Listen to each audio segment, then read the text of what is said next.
Kita langsung beralih ke informasi berikutnya bahwa hari ini tepat 1 tahun pemerintahan Jokowi Ma'ruf Amin, yaitu hari Selasa ini, dan belum genap setahun pemerintah menghadapi ujian berat di tengah pandemi COVID-19. Sejumlah prioritas pembangunan terhambat dan kini pemerintah fokus pada penanganan dampak kesehatan dan ekonomi akibat pandemi.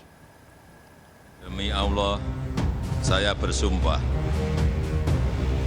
akan memenuhi kewajiban Presiden Republik Indonesia dengan sebaik-baiknya dan seadil-adilnya, memegang teguh Undang-Undang Dasar dan menjalankan segala undang-undang dan peraturannya dengan seluruh-seluruhnya, serta berbakti kepada nusa dan bangsa. Tepat setahun Presiden Joko Widodo dan Wakil Presiden Kiai Haji Ma'ruf Amin memimpin negeri ini. Selang beberapa hari pasca dilantik, Jokowi dan Ma'ruf Amin membentuk Kabinet Indonesia Maju. Setidaknya ada 5 program kerja yang menjadi prioritas pemerintahan Jokowi Ma'ruf. Yang pertama, pembangunan sumber daya manusia yang unggul, terampil, dan menguasai ilmu pengetahuan serta teknologi. Kedua, pembangunan infrastruktur khususnya menghubungkan kawasan produksi dan akses ke kawasan wisata.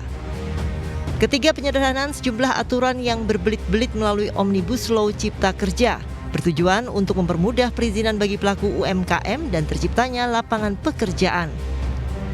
Keempat, penyederhanaan birokrasi, bahkan Presiden Jokowi mengancam akan mencopot para menteri dan pejabat yang tidak serius mewujudkan programnya. Dan kelima, fokus pada transformasi ekonomi dengan cara bertransformasi dari ketergantungan pada sumber daya alam yang menjadi daya saing manufaktur dan jasa modern. Baru 5 tahun pemerintahan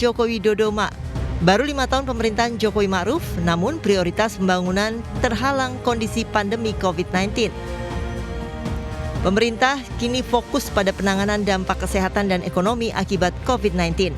Anggaran untuk infrastruktur dibatasi menyusul krisis akibat pandemi COVID-19. Setahun pemerintahan Jokowi Ma'ruf menghadapi tekanan ekonomi akibat pandemi COVID-19. Ekonom Center of Reform for Economic and Finance (CORE) meminta Presiden mengevaluasi kinerja kementerian. Yang nampak, yang muncul di permukaan, yang muncul di mata masyarakat, yang berupaya sangat keras dalam menanggulangi wabah pandemi ini hanya 1-2 menteri. Sementara menteri-menteri yang lain tidak muncul, tidak kelihatan. Selain itu juga program-programnya tidak berjalan. Apalagi kalau kita mau ngomongin koordinasi dan sinergi antar menteri.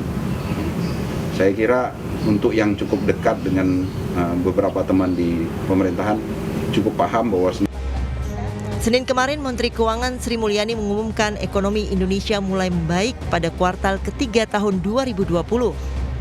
Kenapa kenaikan cepat? Ya karena kita belanjanya dipercepat, atau dalam hal ini bukan dipercepat, belanjanya dieksekusi oleh KL seperti sesuai yang tadi sudah saya sampaikan.